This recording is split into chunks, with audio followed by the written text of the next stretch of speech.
الحمد لله نحمده ونستعينه ونستغفره ونؤمن به ونتوكل عليه ونعوذ بالله من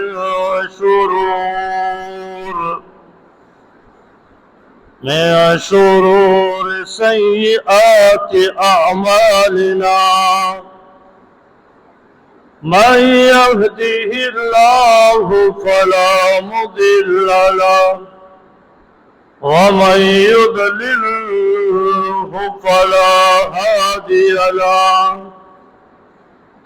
أما بعد فأعوذ بالله من الشيطان الرجيم. بسم الله الرحمن الرحيم.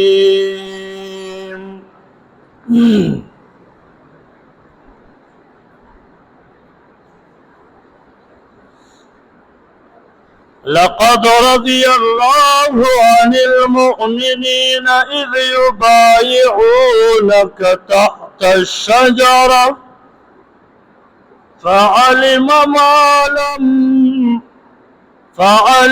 ما في قلوبهم فأنزل السكينة عليهم وأصابهم فتحا قريبا. قال رسول الله صلى الله عليه وسلم: سيف من سيوف الله، أو كما قال عليه الصلاة والسلام.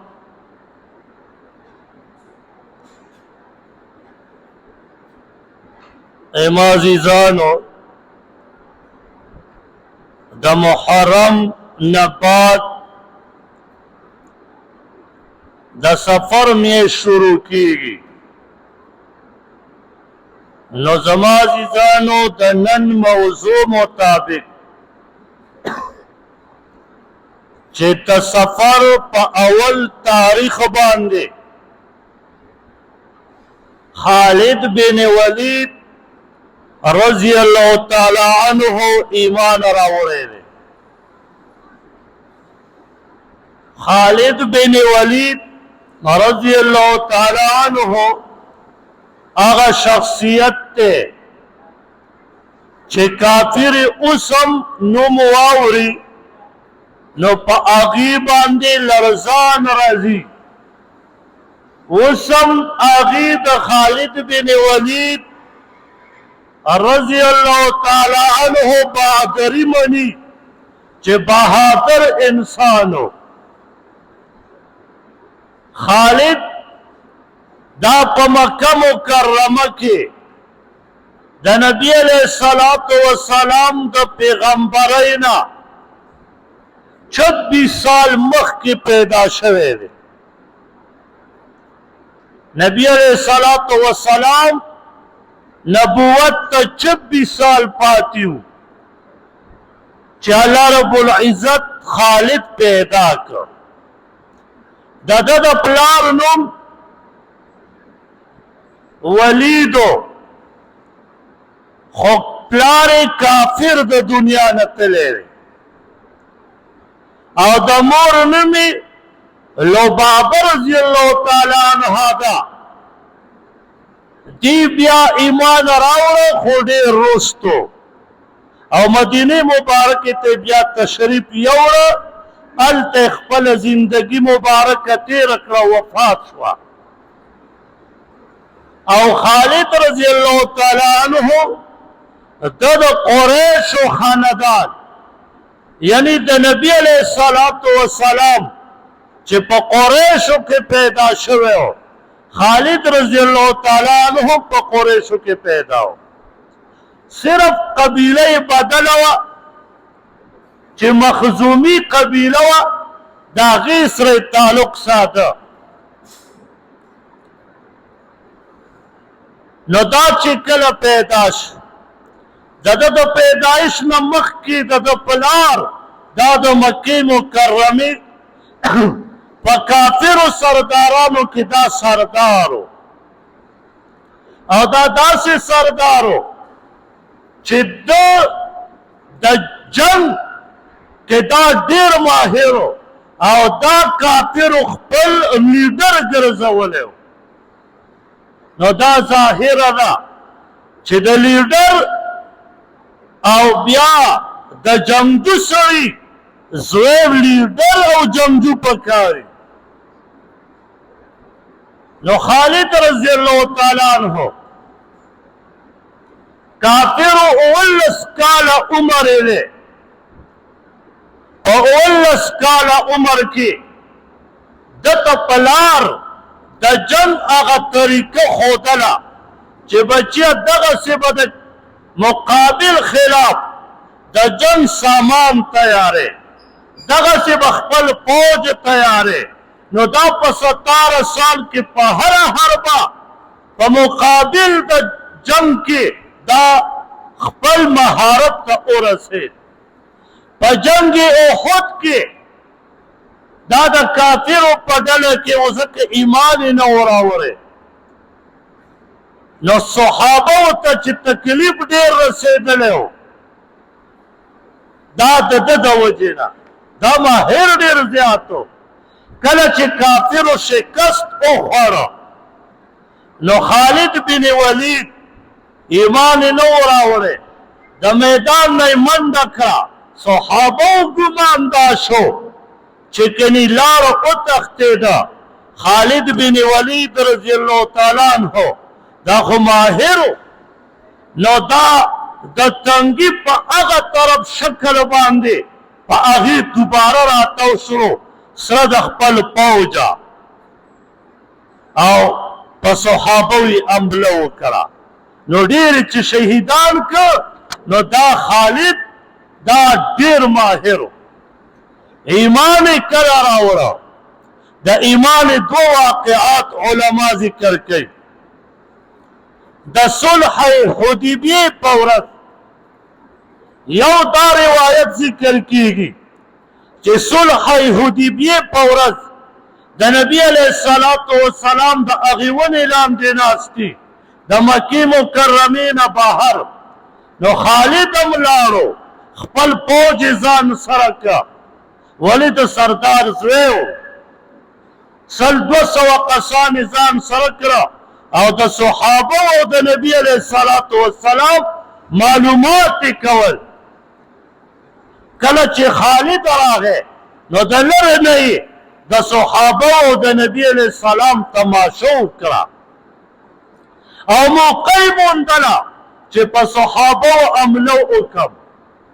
خو یاد وساتئ د کافر هم دغه رواج و چې احرام کې به څوک و اگر که د دې دشمن به و کافرو به ابو جهل عتبه و شیبه دا مشهور کافر دی به د خپلو دشمنانو ته روټۍ ورکوله د احرام به دومره خیال کو نو خالد فرمای وی چې ما وکته وی ما وویله چې واقعي دا خلک د نبی علیه السلام دومره تابعدار دي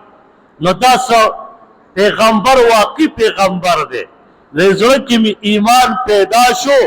او خپله راقوشم په ایمان مې راوړ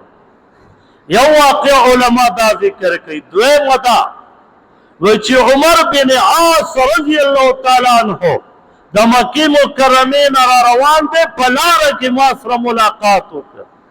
دام کافرو خالد رضی الله تعالی عنہ دغه ټیم کې ایمان نه دی راوړی وی عمر بن عاص ته مې وفرمایل چرته روانې وی راته وی مدینې مبارکې ته ځم دغه کم کس چې پیدا شوی واقعي دا پیغمبر دی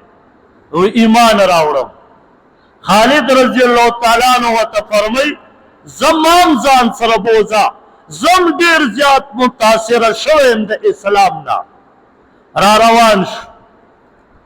دا یاد وساتئ ډېر مزل دی د 300 کیلومتر نه زیات مزل دی وی پیاده را روان شو پس ورلی او سب پیاده مزل وی را روان یو مدینه مبارکه ته را ورسېدم وی نبی علیه السلام باندې ایمان راوړه او عمر بن عاص رضی الله تعالی عنہ هم ایمان راوړه خو زه په مدینه مبارکه کې پاتې شوم چې بس لور به مکې مکرمې ته نه ځم او عمر بن عاص رضی الله تعالی عنہ واپس مکې مکرمې ته راغی نو خالد رضی الله تعالی عنہ جنگجو سړی و نو نبی علیہ السلام په خپل ذات خود هم د جنگ مشر به جوړو ولی نبی علیہ السلام ته پته وه چې دا قابل انسان دی اول جهاد کې چې د شرکت وکړه په دوو جنگونو کې د شرکت کړی د مسلمانانو خلاف یو جنگ احد او بل جنگ خندق کې او د دې نه علاوه علما لیکي تقریبا کم او بیش 100 جهادونه د خپل زندګۍ کې کړي دي او په دې 100 جهادونو کې داسې ناممکنه وه چې د جهاد بېللی وي مقابله به د ګټله فرمایي وی لاړو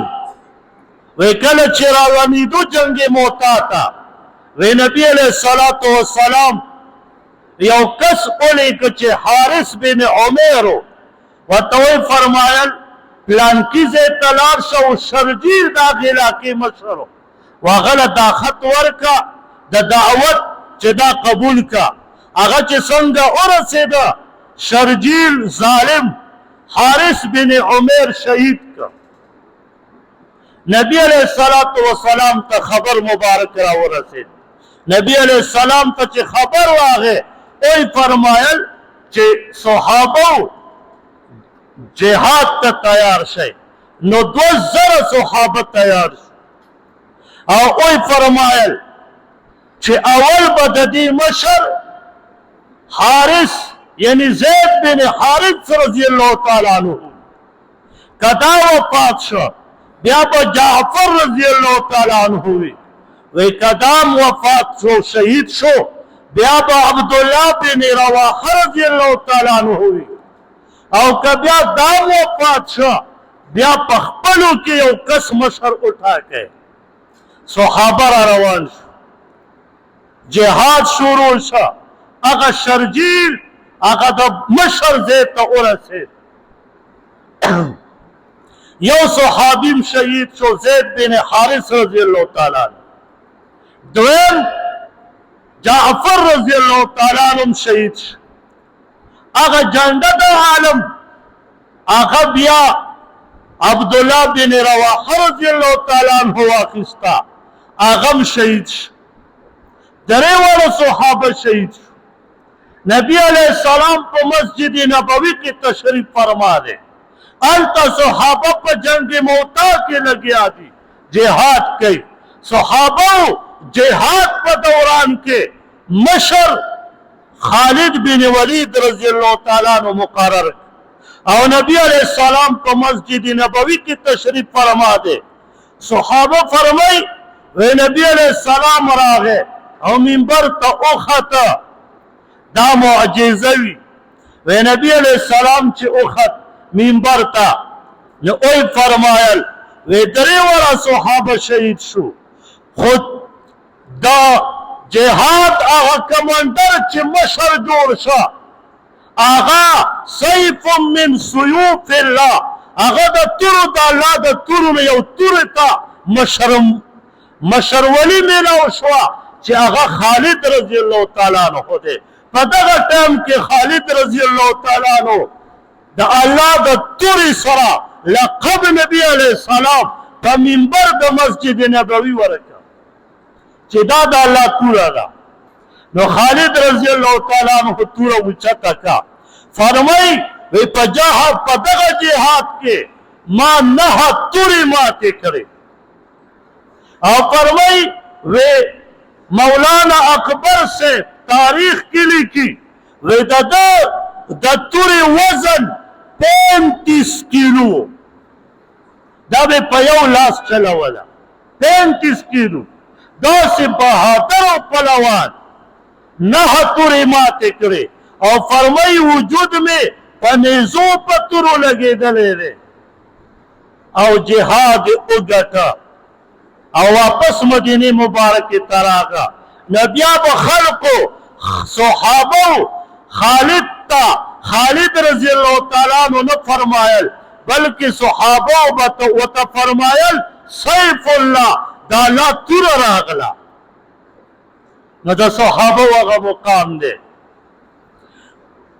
ابو بکر صدیق رضی اللہ تعالیٰ عنہ په دور خلافت کی مسلمی بن کذاب د پیغمبري دعوه وکړه ابو بکر صدیق رضی اللہ تعالیٰ عنہ خالد رضی اللہ تعالیٰ عنہ امیر مقرر کړ او کمانډر یې جوړ کړ د جهاد او صحابه یې ورسره کړه 3000 صحابه ځان څخه روان او مسلمی بن کذاب سره 1,00,000 فوج دی کله چې صحابه ورورسېد نو خالد رضی الله تعالی عنہ صحابه ته یو دروند خطاب وکړه چې په دې ونه یریږئ چې مقابل په لکونو کې دي بلکې زمونږ سره ایمان دی فرمایي صحابه دومره په جذبه کې راوت وی کله چې په کافر دا 3,000 صحابه ورننوت او واپس ترې راووته په زرونه یې مردار کړي او دومره پورې تاخیري لیکي وی کم او بیش یا 7 صحابه دا شهیدان شوي په دې او دغه مسلمي کذاب هم مردار کا کافر هم ډېر مردار کړه څه وتښتېده او غیب شو او دغه جهاد خالد رضی الله تعالی عنہ په 3,000 صحابو د 1,00,000 په مقابله کې وکړ ډېر بهادر انسان و ولولۍ دعوه کله به چې په جهاد راغې او کافرو به ولید کافرو به یو بل ته ویل چې هلکه هغه اینه چې را روان دی دا ګورې خالد رضی الله تعالی عنہ دی پام کوه چې مخې له ورنشي د نورو صحابو سره جنګېږه خو ګورې دته مخې ته ورنشي نو کافرو به د لرې نه د ده نظر کو چې چېرته مخامخ زما طرف ته رانشي دومره لوی بهادر انسان خالد رضی الله تعالی عنہ حیرا علاقې ته لاړو هلته عیسایانو نو چې خالد رضی الله تعالی عنہ خبر ورته ورسېد نو عیسایانو خپلو هغه کیلاګانو ته ننوت چې ننوت خالد رضی الله تعالی عنہ صحابو ته فرمایل غیر چاپیر ته ودرېږئ ټولې کیلاګانې محاصره کړې یوه ورځ تېره شوه په دویمه ورځ عمر بن مسیح دا راووته او بوډا سره د عیسایانو مشر ورته وایي ای خالده رضی الله تعالی عنہ ماله پته ده ستا سره مونږ جنګ نشو کولی خو صلح راسره وکړه او که صلح راسره نه کړې او زما قوم دې مړ کړه نو د قوم د مړ کېدو نه مخکې ما ځان سره دا زهر راوړي دا اوس خورم چې د خپل قوم د مرګ نه مخکې زه مړ شم خالد رضی الله تعالی عنہ ورته فرمایي دا زهر راکړه زهر یې ترې واخیست او ورته ویې فرمایل ای عمر بن مسیح واوره مرګ او ژوند دا صرف د الله په لاس کې دی چې زما وخت پوری زه به اوس شهید کېږم چې وخت مې نه وي پوره والله چې الله نه وي خوښه الله زما ټیم نه وي لیکلی زما دا زهر ما ته تکلیف نشي راکوی بسم الله الذي لا يضر مع اسمه شيء في الارض ولا في السماء وی ویل کافر نه زهر واخیست او په هغه ټیم کې اوس کړه کافر وی ما سوچ کو چې کېدی شي ګوره وفات شي وی هغه بلکل نیغ هېڅ اثر یې پرې ونه کړه وی چې ما خپل قوم ته وویل چې دا واقعي داسې انسان دی چې د دې سره جنګ کول ډېر ګران دي به ټیکس ومنئ فرمای و هغه کافر ورته وویل چې ټیکس را باندې کېده ورته ویې فرمایل تاسو به ټیکس اوس خو 4 لاک دراهم جمع کړئ بیت المال دپاره چې مدینې مبارکې ته ولېږم او تاسو نه به زه هر ټیم هر کال ټیکس اخلم عمر بن مسیح دا لوی سردار دی د عیسایانو مشر هغه ورته وایي بلکل خو کله چې فیصله کېده نو شویل رضی الله تعالی عنه شویل رضی الله تعالی عنه دا ورته عرض کوي یا خالد رضی الله تعالی عنه زما خبره درنه هېره نه شي ما ته نبي علیه السلام فرمایلي وو وی تاسو به داسې یو قاله فتح کوئ وی ما ورته عرض وکړو د الله پیغمبره غورې ما ته پکې د هغه مشر سړي لور راکړه نو وی ما ته نبي علیه السلام په مدینه مبارکه کې راکړې وه نبي علیه السلام وفات شوی دی ما ته به د دې مشر د عمر بن مسیح لور راکړې په مال غنیمت شویل رضی الله تعالی عنہ چې دا خبره وکړه خالد بن ولید رضی الله تعالی عنہ عمر بن مسیح ته وایي ورته وایي فرمایل ستا لور چې ده هغه دې صحابي ته ورکړه زما پیغمبر علیه السلام په ژوندون یې ورکړې وه دا لور ستا او داسې جرأت ونه کړي چې مې جنګ ته تیار شه عمر بن مسیح ویارېد ورته وایي بلکل زما دا لور ستاسو شوه نو شویل رضی الله تعالی عنہ چې تی لور واخیست نو هغه د سردار لور وه نو ورته وایي ای شویل رضی الله تعالی عنہ چې څومره پیسې وایي دله در به کړم خو ګورې ما د خپل پلار نه مه جدا کوه ځکه زه د 80 کالو یم دا د 80 کالو وه او ته به اوس زما نه څه پیدې والې کار کسب زه نشم کولی نو شویل رضی الله تعالی عنہ ورته فرمای ما ته 1000 دراهم راکړه هغې وله ورکړه چې واله صحابه ورته چې راغې ورته ویې فرمایل وګوره 1000 مې ترې واخیستې دراهم صحابه ورته فرمایي نو دومره لږې دا خو د سردار لور وه لکونه به دې یادې کړې وې هغې درکولې وی ما ته د 1000 روپۍ ډېرې زیاتې ښکارېدې او د دې نه بله نور انسې ما نه راځي نه داسې ساده صحابه او حکومت وی ما له نورې انسې راتلې نه او د دې نه خوا علاوه په نورو پیسو زه پوهېدم نه ما خو دا د خپل حد نه زیاتې 1000 یادې کړې وې ما له څه پته وه چې لکونه هم پکې لای داسې ساده صحابه او ګوره ایمان او دبدبه چې کافرو به یې نوم واورېد یو میاشت مزل لرې به یېرېده و هغه پیسې واخیست نو مسلمانه زما او ستا تاریخ ډېر اوچت دی نن اگر چې ته په ډالرو کې ګوتې وې وخا په پیسو ښه پوهېږې په هر څه ښه پوهېږې خو لیکن د مسلمان په دفاع نه پوهېږې لیکن د مسلمان آواز نه اورې ته اوس د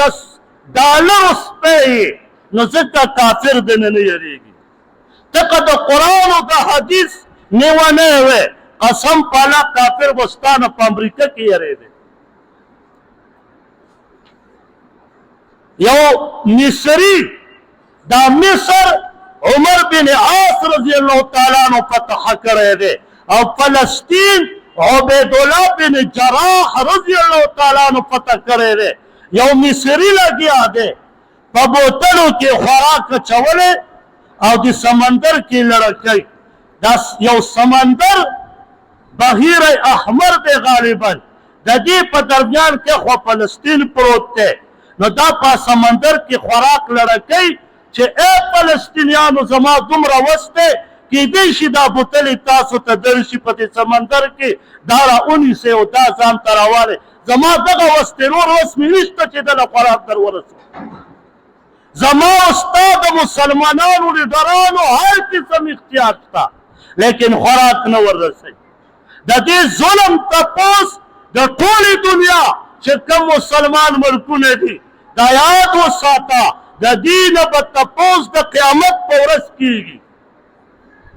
دا کم چې لیډران دي زما اوستا دا یاد وساته د دې نه به د قیامت په ورځ تپوس کېږي قسم په الله که په جلسو څه کېږي وکړه جلسې تا یو نیم یا 2 کاله جلسې وکړې ته ما ته وښایه چې اسرائیلو په فلسطینو باندې جنګ بند کړی کوه جلسې که نه پاکستان سړکونه بند کا هغه ته څه زور دی ته دا چېرته تکړه چې د اسرائیلو جانډه په خپلو پیسو والې او غاښونه پې بیا کېږي وویشلې لکه د سپي اشلوئ هغه ته پې هېڅ تکلیف نشته د خپل جیب باندې دی دغه جنډه د اسرائیلو واخیسته په پاکستان کې او دا خپلې پیسې دې په خپله وشلوي هغې ته څه تکلیف رسي ته چالو بولې چې جنډې راوله او جلوس وباسه او اسرائیل به تباه شي چا دله غوږونو کې هغه انپري لګولې ده چې پس په دې یهود تباه کېږي او به تباه شو تباه شو غذا یې لوټې نه کړه خوراکونه یې پرې بند نه کړ افسوس مسلمانه ته د عوام ولې دوکه کوې ای لیډر صاحب ته چې ما مخکې لېږلی ته ما دوکه کولو دپاره لېږلی هغه دوی پارټۍ چې په یو بل باندې د کفر فتوې لګولې هغه دوی پارټۍ چې یو بل کافر ثابتول نن سنټرۍ هغه سیټونه چې جوړېده د یو سړي زوی د مفتو بلې پارټۍ سنټر جوړ کړی و اسمبلۍ ته یې ولېږه زه تاسو ته سوال کوم چې د دې په دې مخامخ چهره د لیډرانو مه تېروځه دا مخامخ یو رنګې خبرې کوي منافق دي او چې اسمبلۍ ته لاړ شي بیا بل رنګې خبرې کوي نو تا د دې خنزیرانو په لاسونو باندې د خپل ورور په کور کې یو نشنلی دی بل پي ټي آی والا دی بل جمعیت دی ورونه ته زامن یو بل ته مشت او ګریوان دي یو بل سره خبرې نه کوي په یو بل جومات کې منځونه نه کوي د یو بل په کوڅه کې په یو بل سلام نه اچوي هغه خنزیران هلته په ارام ناست دي ته دې ته منډې وې ما له خلق راشي رجي پلان کې مشر زه ورته وایم چې زه به هله منم چې د اسلام او د پښتون او د پاکستان دپاره خبره وکړو زه هغه لیډر منم زه دا لیډران خدای راستي که څوک سینیټر کېږي او که څوک خاورې کېږي هېڅ پروا مې پرې نشته ولې د هېڅ پارټۍ سره تعلق نه ساتم او نه په چا خفه کېږي بل کار به کوي ما له څه زور زما او ستا په پیسو هلته ورسي او ته وروره ته ول دلته اوس هم چمچې کېږي کوه همدغسې الله مو دې معاف کړي همدغسې سپي نظر باندې به راته ګوري او همدغسې به مونږ یو او مونږ به دې ته دا اوچت چې السلام وجب لرې نه به را روان ده به ونه خوله دومره کلاو کړي چې صاحب را روان دی کېنه زما نوکر را روان دی داسې به صاحب دی خو ما پاس کړی ما به رالیږلی نو د دې نه به د قیامت په ورځ دا یاد وساتئ د یو شي تپوس کېږي الله مو دې معاف کړي او چې کله خالد رضی الله تعالی عنه وفات کېږي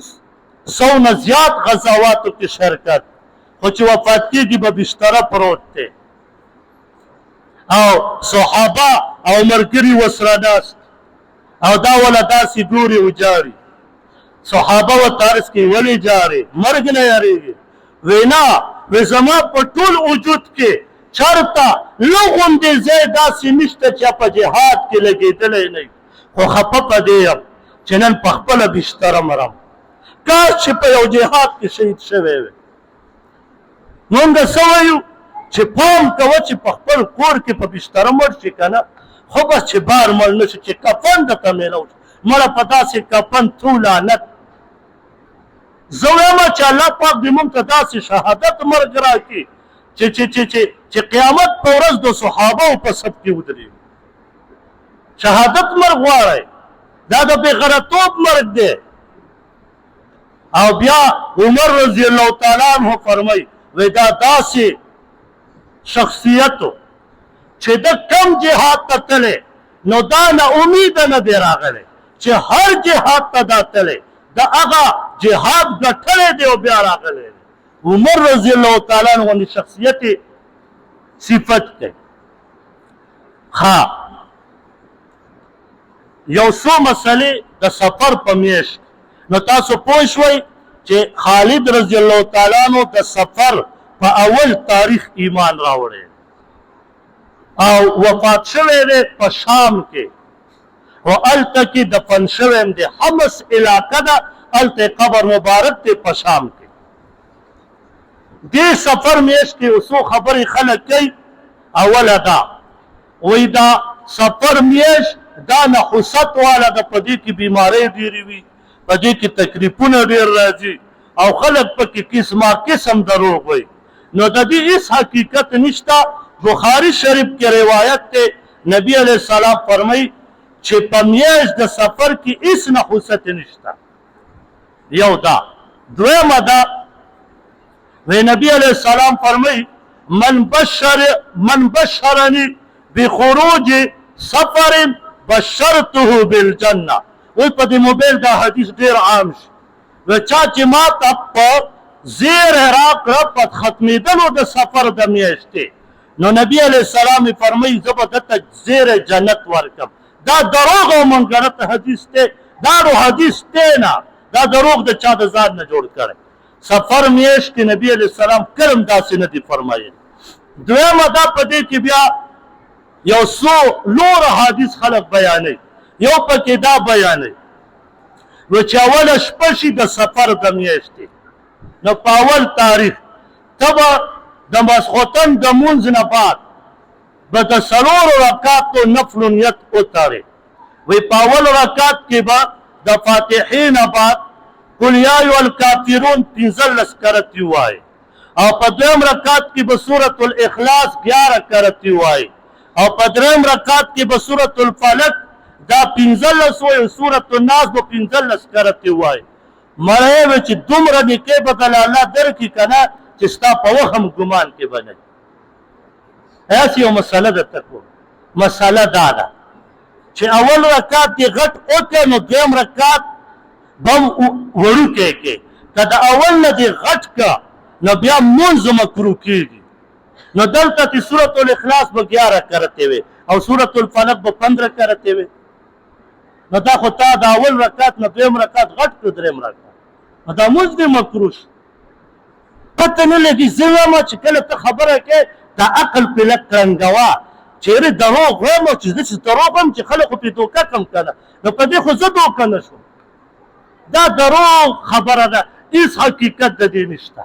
لکه څنګه مونږ ویل چې یارې محرم په لسم چې د ښه خوراک وکړو که نه مړه ټول کال ما یو کس ته ومې هلکه څنګه ما ته مړی والا تېر کال مې ښه خوراک کړی و ټول کال مې دال خوړلی ټول کال او نوره په دې نیټ باندې دا مولیان چې لکې قسم په الله که یو حدیث پکې صحیح شته بعضې خلک وایي چې جي پلانکي ویلي دي یارې خدای راسي چې قاري سودیسي ومني کې ورسره ویمنم صحیح زمونږ د حدیثو اصول دا دي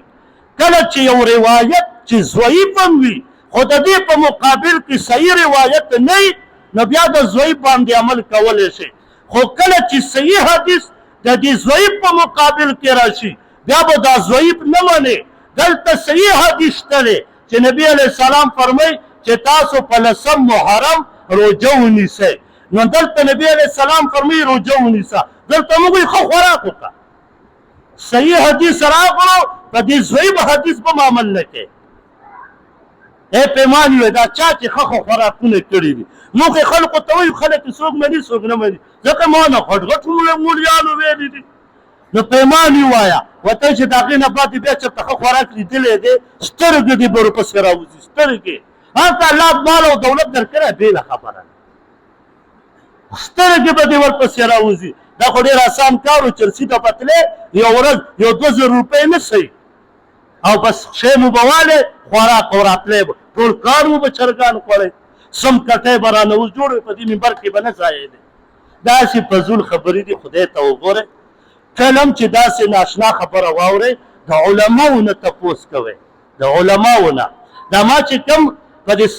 محرم په لسم خبرې وکړې دا یوازې ما نه دی کړي مفتی طارق مسعود صاحب یو بیان کړی هغه واوره عقل به دې وخوځي نو